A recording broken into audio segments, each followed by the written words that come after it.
No part of this recording may be used to train so-called generative AI models. This episode features fictional stories set in the X-Files universe that contain themes of erotic and sexual nature.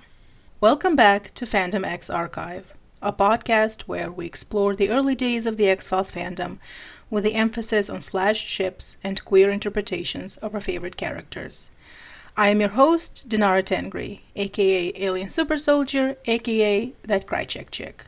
It's Pride Month, and in the spirit of diversity, equality, and inclusivity, we are going to do our very first Slashfic reading on this podcast. But instead of reading just one queer classic X-Files fanfic, we're going to read 3. It has been a challenge to find PG-13 rated slashfic, but I have found some really good ones. 2 of these stories are beautifully written character pieces, and the third one is just pure cheeky fun. First, we have Pulling Off His Wings by Hammerhead. It's a Mulder/Krychek story that takes place right before the Dwayne Barry arc. Next, we have Karma by Sally Vamp, which reimagines the season 9 episode Improbable as a Scully/Reyes romance origin story. And last but not least, we have Caring for Your Rat by Finn, which, the title is pretty self-explanatory. There are no graphic depictions of sex in these stories, but as I have mentioned in the disclaimer, these stories do contain erotic and sexual themes. Also, there is a homophobic slur in the first story, which is used ironically, but I have chosen to not feature it in the reading nonetheless. So without further ado, let's read some slash. Pulling Off His Wings by Hammerhead. Startled out of a deep sleep, Alex Krychek reached out from under the warm blankets to grab the ringing phone. Krychek? Alex, I'll be at the motel in 20 minutes. Mulder's voice was soft and secretive, but Alex was used to that. I'll be there. Alex hung up the phone and wondered for the 100th time what the hell he was doing. He should have said no. He shouldn't have even picked up the phone. By now he knew that the only person calling him at 1 a.m. on a Tuesday night would be a horny Mulder. He slowly dragged himself out of bed and rummaged through his drawers for a pair of jeans, socks, and underwear. Grabbing a shirt out of the laundry basket, he slipped it over his sleep-rumpled hair and headed into the bathroom. Looking at his reflection in the mirror, he couldn't help but notice the utter blankness in the face that stared back at him. He was going to have a secret rendezvous with his lover. Shouldn't he be excited? Instead, he just felt tired. He brushed his teeth and ran a comb through his unruly hair before grabbing his coat and heading out the door. Getting into the car, he was once again hit by the absurdity of this secret meeting. He liked Mulder. He liked him a lot. When the older agent had come on to him one night after a difficult case and a few drinks, he was thrilled to be taken to his bed. They'd had sex that night in a nondescript hotel in whatever bumfuck little town that the case had led them to. He smiled a little as he remembered that first night. The sex had been extraordinary, even if Mulder had seemed a little cold and distant afterward. The next day, everything seemed to go back to normal, including his annoying habit of putting Alex down and treating him like an errand boy. They didn't talk about the night before, or make any move in that direction again, until a few weeks later when Mulder called late at night and asked Alex to meet him at a hotel. At first, he had been thrilled that Mulder actually wanted him, and with his visions of a relationship dancing in his head, he'd driven to the hotel. But those hopes had been dashed. It was the same hotel he was driving to tonight, and he was sure the results tonight would be the same as that night a few months ago. The lights would be off, he would strip, they would have sex, he would go home. No words, no affection, nothing but meaningless sex in the dark with a warm body. Alex pulled into his usual parking spot at the rear of the building, next to Mulder's black Ford, and just sat in the car with the lights off. Never had Mulder acknowledged their relationship in public, or even just been nice to him outside of this hotel. Why was he doing this to himself? Shit, love could make you such a fool. This whole affair made him feel dirty deep down to his soul. But isn't that what he was? A dirty little white boy from the wrong side of the tracks, who had always been used by rich and powerful men? His mind drifted to the shadowy men who had plagued most of his career since college. They had offered him quick advancement, intrigue, and money. For a boy who had been raised by poor lower-class family in New York, it was the chance of a lifetime. Now he was assured their motives were pure. Life was getting complicated. He got out of the car and made his way to the hotel door, then just stood there and stared. He knew that if he used the key and went in, he would lose another piece of himself, a piece of his already damaged soul. What was wrong with him? Was he such a bad person that he didn't deserve to be loved, to be acknowledged in public, or be an equal partner at work? Are you worried what your friends will see, Mulder? Will it ruin your reputation if you get caught loving me? Fuck, not like you had much of a reputation to protect in the first place. I guess adding gay to your spooky reputation was not on the schedule this week.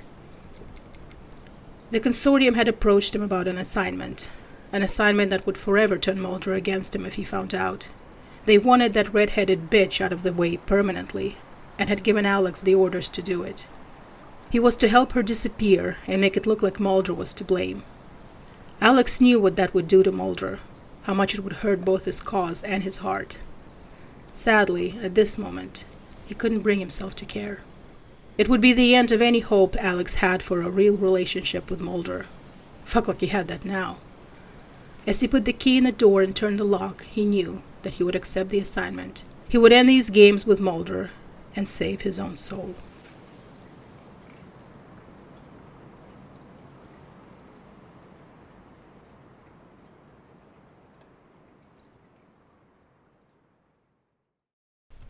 Karma by Sally Vamp.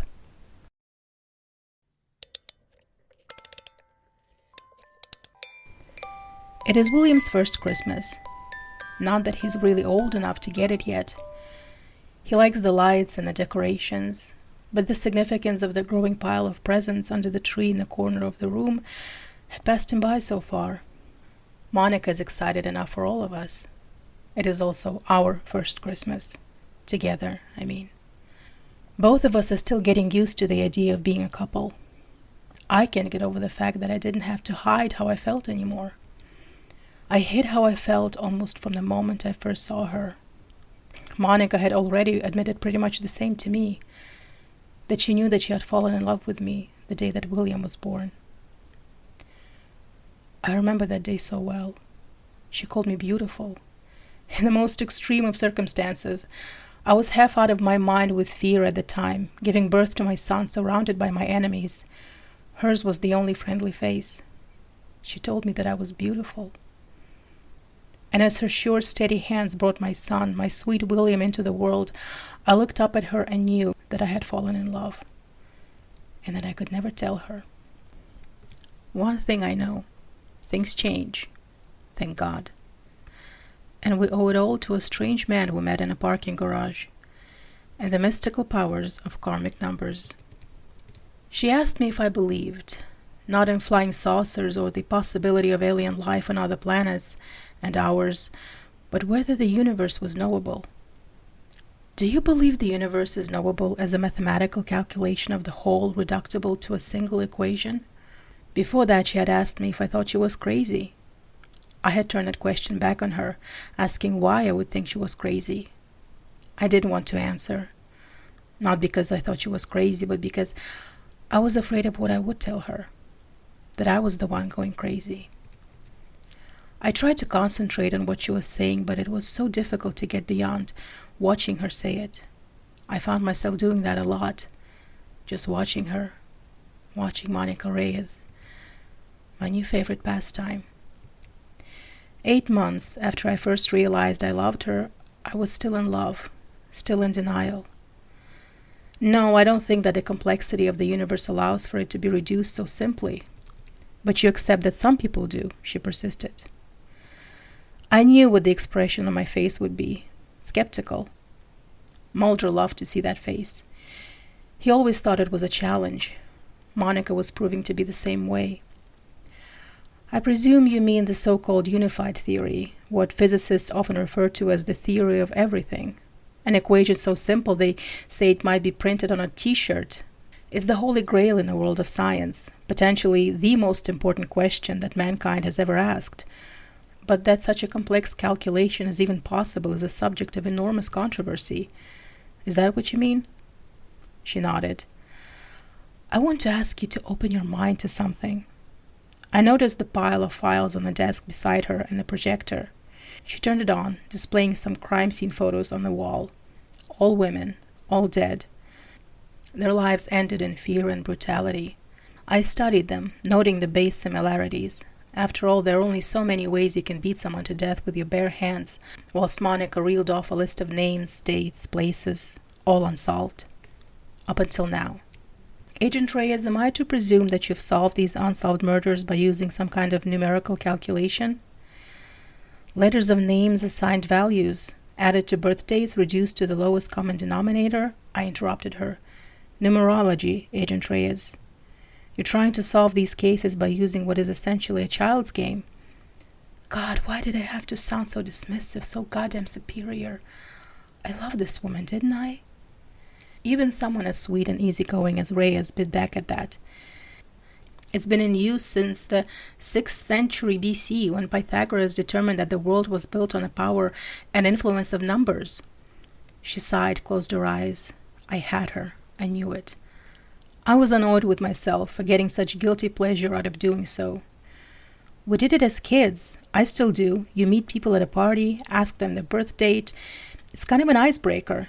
And as I was reading the story of this woman, I calculated she was a 14, what they call a karmic number, an extremely significant numerological number, and something prompted me to look at all these other unsolved cases, the victims of which also work out to have karmic numbers, 10, 13, 16. I hated it when my skepticism was proven right. Even Mulder would have jumped all over this one. So in other words, you haven't actually solved these cases. Maybe cracked is a better word, Reyes conceded with a smile. Without any other evidence to directly connect them, circumstantial or forensic, I remember the feeling of elation as I spotted something. And it was not just the thrill of the chase this time. It was the knowledge that I could prove her right, that I could show her that I wasn't the stone-faced bitch my work persona made me out to be sometimes. I know Monica did not think of me that way. At least, if she did, she was a damn good actress about it. I have to say, with everything I know you must be feeling, you look amazingly beautiful, Dana. As ever, the remembrance of those words made me glow inside. I realized I had zoned out. Monica was staring at me, a quizzical expression on her face.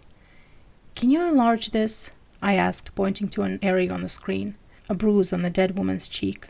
Rhea zoomed in on the photo, bringing the feature I thought I had seen into sharp relief. Yes, it was there. Somehow Monica had stumbled onto something. It was too fantastic, but it was there. Can I see the rest of the photos?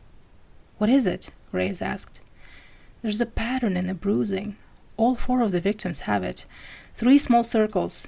It might be from a ring that the killer wears. Monica looked dazed, pleased but dazed. So you're saying these cases are connected? That numerology may actually be driving the killer, and that I'm definitely not crazy? Again, I couldn't resist. Or that maybe you're both crazy. So that's how we set out on the trail of the 000 killer, as VICAP christened him. And thanks to a game of checkers and the mysterious Mr. Burt, we finally admitted to each other how we felt.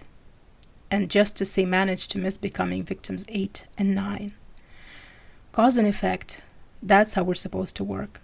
But sometimes life is not like that. Our killer's reasons were opaque to us. Monica's insistence that numerology was the basis of everything to do with this case might not have been the popular theory, but it was the only one we had. She had a point. If he acts on impulses he can't understand, isn't it possible we can't understand them either? Can we not accept that every killer is not driven by the same impulses, and that there are some impulses that not every killer kills for? Impulses. The impulse not to press my lips to hers, to see if they would be as soft as I thought they would be, to find out what she tasted like, to find out how it felt to have those strong, slim arms and legs wrapped around me, those long, slender fingers fingering me, touching me. We had to catch this maniac who beat women to death with his bare fists before he killed again, and all I could think about was Monica Reyes. I just thought it was a general symptom of my distracted state when I kept running into strings of numbers that I could not explain, The 000 killer morphed into the 666 killer. And we realized that the dead numerologist that Monica had consulted only hours before her murder was another victim, number 7. She shared the same set of karmic numbers in her chart to the previous victims. But none of it helped us find the killer. I knew I wasn't fully concentrating on the case. I could not get Monica out of my mind. Her excitement at discovery, her dejection when I shut her down again. I tried to see it her way, believe me, I tried. Much as I had tried before to solve the case the way Mulder would have done. But it just wasn't in my nature to be so open. About anything, it seemed. Another day went by and I didn't tell her how I felt. I just tortured myself, a slow burn inside that nothing seemed to soothe. Then things got really weird. I'm talking about what happened in the parking garage now after we chased our suspect, a lowlife called Wayne, into the structure. Mr. Burt. I still haven't a clue who or what he was, playing checkers. Even with Mulder in tow, I don't think things ever got that surreal. It was like we had been taken out of time somehow. We knew there were other things we should be doing, chasing our suspect for one, but when he suggested playing checkers, it just seemed entirely reasonable that we should just sit there and play a game. Or 3. I lost, which mortified me. Then Monica played him and I went to check the doors again. I even tried to shoot the lock, which only ever works in movies. It was when I was playing Monica that she had a revelation. That our killer was killing in sequence, blonde, redhead, brunette. And the numerologist had been a blonde. This was his real serial pattern, not the numerology. That had just been a really weird coincidence, probably. They were going to have to rename him again at VICAP. The 999 killer. 9 was his number, not 0, not 6. 3 9s on the ring, not 6s, 3 sets of 3 women brutally beaten to death. At least it would have been if Wayne had killed me and Monica as he intended. And as it was, he came close. Too damn close. We were both distracted. Not much of an excuse, I know. And we were arguing. Again. Agent Reyes, you cannot reduce complex factors as physical and psychological into a game. You're a scientist, Agent Scully. Your world is ruled by numbers. Atoms, molecules, periodicity. And wouldn't it follow that everything made up from those things is ruled by numbers too? Genes, chromosomes, us, the universe? Mr. Burt applauded her. I ignored him, appalled at her pseudoscience. Agent Reyes, that is utter nonsense, okay? It would mean that all we are checkers on a checkerboard being moved around by some forces completely outside and unbeknownst to us. Then she brought Einstein into the argument. I did my thesis on Einstein. God does not play dice with the universe, nor does he play checkers. I thought it was a good comeback, but Monica just looked disappointed at my lack of mental flexibility.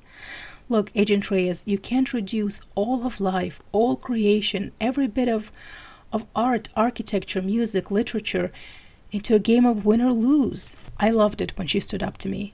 Why not? Maybe the winners are the ones who play the game better, those who see the patterns and the connections like we're doing right now. Free will, Mr. Burt smiled. Maybe we're not the next victims. Maybe we're here because we saw the numbers and read the patterns and we're here to catch the killer.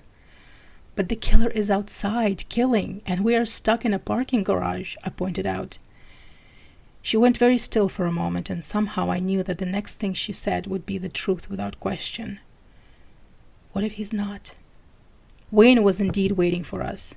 He grabbed Monica, overpowering her. He would have killed her if Doggett hadn't found us, got to him first. I didn't trust myself not to lose it over Monica, so I concentrated on Wayne. Doggett had nailed him. He wasn't going to survive until the paramedics found us. Doggett, of all people, had seen something in Wayne's pattern that made him realize there was going to be 9 victims, and that Monica and I were slated to be numbers 8 and 9. And whilst we were sorting all of that out, our mysterious Mr. Burt just vanished, or walked away. We never did figure out who or what he was, or where he fit in. That night, I couldn't rest until I'd phoned her. She was still up whilst I was ready for bed, but then she wasn't governed by the sleeping hours of an 8-month-old child. And I asked her the question that had been burning at me all day. Well, the burning question that I had the guts to ask, as opposed to the one to which I really, really wanted to know the answer. I asked her what my number was. "You're a 9, she said. "Which means what? In for a penny?" 9 is completion. You've evolved through the experiences of all the other numbers to a spiritual realization that this life is only part of a larger whole. I thought about that for a while. Completion. It felt good, but it wasn't right. I wasn't complete, not yet. Not without her. "Dana, are you there?" I realized belatedly that I must have been quiet for some time. "A 9, huh? Oh, Scully, you smooth talker, you," the voice inside mocked. "For God's sakes, just tell her." "Monica, are you doing anything right now?" "No, not particularly," she said. "Why?" "Do you want to come over and talk some? We could open a bottle of wine, maybe get some takeout." "Sounds like a plan, Agent Scully. I'd like that a lot. Tell you what, there's a good Greek just around the corner from my place.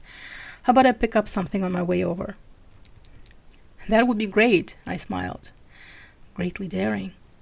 "Why don't you stay over? You can visit with William for a bit in the morning before Mom gets here to take him for the day. I'll drive us both to work if you like. We need to work on our report anyway in the morning." "Why, you're just full of bright ideas this evening, Agent Scully." The warmth in her voice made me smile, bask for a moment.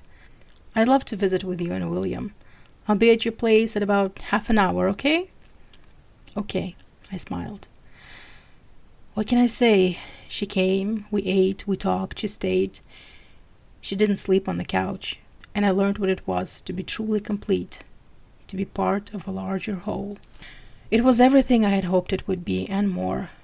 She tasted of cinnamon and honey, and the softness of her skin belied the sleek muscles and strong bones beneath. When she came, she cried softly, almost a sigh, but no one would ever mistake it for a sound of sorrow. She told me again and again that I was beautiful, but she was stunning. She kissed and fondled me, gentle with my still sensitive breasts, her touch sure, her eyes never leaving mine as she brought me to completion, satiation, made me fly. She was everything I had ever wanted in a lover, and I knew I was lost. We fell asleep just before dawn, and waking up a few hours later in her arms was just wonderful. I watched her sleep until I heard William begin to fuss and went to attend to my son. When I came out of his room a little while later, she was showered and dressed and making pancakes for breakfast. And it felt as if we had done this all our lives, rather than just it being for the first time. And as she smiled at me, I knew she felt the same way. This was it, completion. And so as I contemplate all of this, my thoughts coming back to the beginning again, her arms steal around me from behind. I lean back against her. I love this. I love how we fit together. Our disparate sizes complement each other perfectly. Her lips softly touch the crown of my head. I run my hands over her arms where they rest around me. "Penny for them?" she asks softly. I turn in her arms so that I can kiss those dark, luscious lips. "You know how it is," I smiled, just contemplating fate and karma and winning moves. "Winning moves?" Her smile quirked her face. "No, those I gotta see." I stole a kiss. A second, though, by then they were more than willingly given. "You've already seen them all, I think." Monica laughed. "I seriously doubt that very much, Dana." We stood and contemplated the lights for a bit longer, and I covertly admired how they reflected of her pale olive skin, how dark her eyes were in the dim light, so dark and deep that I could fall into them forever. And it struck me again as powerfully as it had the first time I saw her. I loved this woman. Those dark eyes were focused on me again, as if they could see into my soul. Perhaps they could. I was beginning to believe that anything was possible where this woman was concerned. She smiled. "Happy Christmas, Dana." "Happy Christmas, Monica."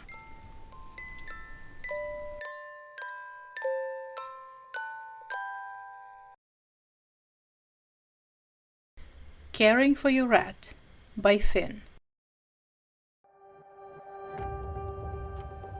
Thank you for your purchase of our latest product, the rat. Below are a few tips to follow to make sure you get the most out of your new purchase. Be sure to keep your rat clear of diseases and other nasty problems by keeping him at all times away from nasty silos, rabid peasants, and other alien-infested locations. If he becomes dirty, washing the rat with a soap-based cleanser will quickly solve the problem. Full body contact may be required at times to prevent him from hurting himself, as he may get frisky. Do not use alcohol-based cleaners. Do not feed the rat after midnight, and under no circumstances get him wet. Oh, wait, wrong list. Your rat may disappear sometimes and then reappear days later, bruised, battered, and in a torn leather jacket and bleeding. This is normal behavior for a rat and must be taken in stride if you do not wish to scare him off. Care for your rat's injuries much as you would your own. Cuddling and snuggling can be quite effective, as most rats have an inbuilt need for affection. At no time allow him to deal with his own bandaging, as it will result in him not feeling that you care, and he will disappear for good next time. Chocolate is an effective bribe for recalcitrant rats. Make sure it's the good stuff, however, none of that nasty American chocolate. Only Swiss or British chocolate will be effective, and it will also prove to your rat that you are willing to go out of your way to that dinky chocolate shop on the other side of the city for him, and will often result in good behavior for the next short while. Please have your rat trained. It is often best for him to be trained privately. Rats do require a clear definition of who the boss is in the relationship. Training started early in the relationship will help prevent behavioral problems that can start very early. Bars are often a great place to show off your rat and to help social behavior with strangers. Early socialization is of great importance with rats. Rats require a lot of patience, especially during the early months. These times can be very trying for you and your rat, as you will learn their mouths are purpose-built. There is little to persuade them not to suck, lick, or nibble on everything. It is a good idea to provide quality body parts that can stand up to a young rat's oral phase. Here is a list of items you should have on hand for any emergency for your beloved rat. Bandages, hydrogen peroxide, anti-back cream, chocolate, lube, condoms, chocolate, massage oil, gun, fuzzy footy slippers, ammo, spare leather jacket, chocolate, doctor, any red-headed one will suffice, leather harness, stuffed toy rat, chocolate. Household hazards to avoid leaving around: open FBI top secret files, the good vodka, chocolate you want to keep, spare consortium assassins, laptop with information on the truth, any of the gunmen. Note, with the above, chances are the rat already knows more about it than you do. However, it is nicer to let him believe that you trust his information. Trust is a highly important issue. Grooming. A rat must always be well groomed if you are to maintain his self-esteem. A sturdy leather jacket, t-shirt, and jeans can be standard wear for most days. Be sure never to buy brightly colored clothing. Hawaiian shirts are right out. Try to keep him clean-shaven with his hair trimmed. Rats with shaggy beards are just not right. Sturdy shoes are required, but nothing that would make noise when moving. Stealth is very important to a rat's well-being. Underwear is usually not necessary. Do not, under any circumstances, neuter your rat. It will result in deep emotional pain and eventual withering away. And they're really not fun without all their bits intact. Always maintain patience for yourself and your rat. Rats are unlike most and will baffle you at times. They will love you infinitely. Enjoy your time with them, because when they are gone, you will ever wonder how you survived life without one. Looking after a rat may be a time-consuming effort, but is an ultimately rewarding task. We hope you enjoy your rat and that he gives you many years of pleasure. CSM Consortium Products Incorporated. This has been a Fandom X Archive production. All characters featured in the stories belong to Chris Carter, 1013 Productions, and Disney for some reason. This episode featured the following stories: Pulling Off His Wings by Hammerhead, Karma by Sally Vamp, Caring for Your Rat by Finn. This episode featured royalty-free music by Crankbuild, Acclivity, and Birds. You can find the links to all the stories and sound files in the description of this episode, as well as in the Fandom X Archive Master Doc. Happy Pride Month.